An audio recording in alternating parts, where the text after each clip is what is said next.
Presented by Monabic Music.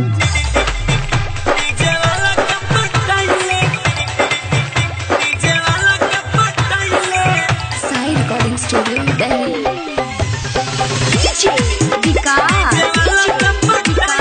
Singing by Gaurav Thakur. खिल जैतोगे तो हर चढ़ली जवानी डाला तो इंजन में रोजे रोजे पानी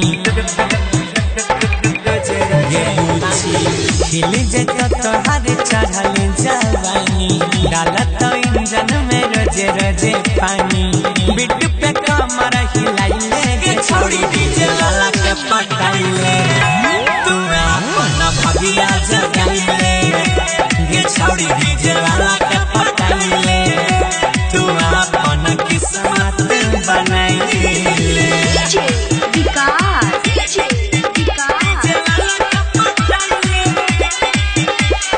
Matyakala, Sitamarhi. Matyakala, Sitamarhi.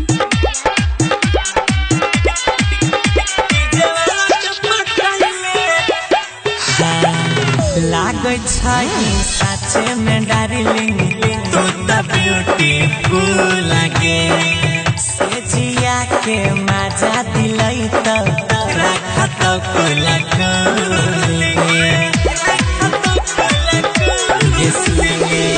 लागै छै साचे पता राखी तू त ब्यूटीफुल लागे से जिया के तोरा मजा दिलै त राखत कुला गे जल्दी से पतरा दिखाइले गे छोड़ी डीजे वाला के पटाइले तुम अपन भगिया जगाइले गे रानी डीजे वाला के पटाइले तू सुतल किस्मत जगाइले Sai Recording Studio, Vikas. DJ Vikas. Matyakala, Sitamarhi. Matyakala, Sitamarhi.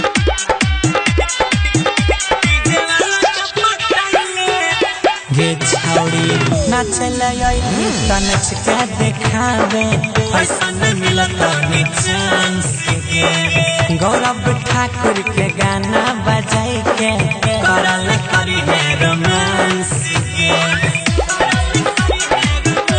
गे गोरखी नाचल त नच के देखावे ऐसा नहीं मिलत नि चांस के गुड्डू सनी अजय डीजे बजाई हानि करत रोमांस गे सोनू के सीना में सटाइले गे छोड़ी डीजे वाला के पटाइले तू अपन भगिया जगाइले